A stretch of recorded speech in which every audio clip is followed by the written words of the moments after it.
जब तक उस महिला ने फोन पर नहीं देखा कि जिस बेटे को उसने 10 महीने तक कोख में रखा वह प्यार से अपनी छोटी बहन को माँ कह रहा है, तभी उसे एहसास हुआ कि वह कितनी अनावश्यक है और दूसरा बच्चा करने के लिए हाँ कहने पर वह खुद को कितना हास्यास्पद महसूस कर रही थी। अब जब उसे प्रसव के बाद भारी रक्तस्राव हुआ तब भी सब उसके चालाक बहन के संगीत कार्यक्रम में व्यस्त थे, यहाँ तक कि जिस बच्चे को उसने पाला वह भी अब उससे डरता हुआ लग रहा था। तभी उस महिला को एहसास हुआ कि वह कितनी मूर्ख रही है।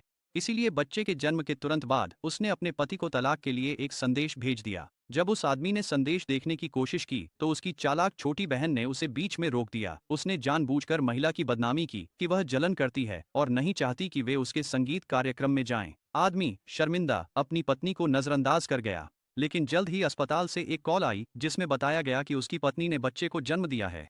सीईओ अपनी पत्नी से अस्पताल में मिलने के लिए फूल लेकर आए, लेकिन जैसे ही वह दरवाजे तक पहुंचे उन्होंने अपनी पत्नी को यह कहते हुए सुना कि वह तलाक चाहती है। वह अंदर जाकर पूछने ही वाले थे कि क्या हो रहा है, तभी अचानक उनके सच्चे प्यार का फोन आया जिसमें वह रो रही थी। उसने कहा कि वह गिर गई है और उसकी टांग में चोट लग गई है। यह सुनते ही सीईओ अपनी पत्नी की बातों को तुरंत भूल गए और दूसरी महिला की देखभाल करने के लिए दौड़ पड़े। उनकी मां ने अपनी बहू के लिए खाना और एक देखभाल करने वाली भेजी। जब वह दूसरी महिला के साथ घर लौटे तो देखा कि उनका बेटा खाना खाने में नखरे कर रहा है और मना कर रहा है कि लड़के को चॉकलेट से एलर्जी है। दूसरी महिला ने उसे यह कहकर ललचाया कि अगर वह खाना खत्म कर लेगा तो उसे इनाम में चॉकलेट मिलेगी। बच्चा तुरंत आज्ञाकारी होकर खाना खाने लगा। सीईओ ने उस शांत दृश्य को देखा और सोचा कि उनकी पत्नी के बिना घर और भी बेहतर चल रहा है। लेकिन खाना खाने के तुरंत बाद बेटे के पूरे शरीर पर चकत्ते निकल आए।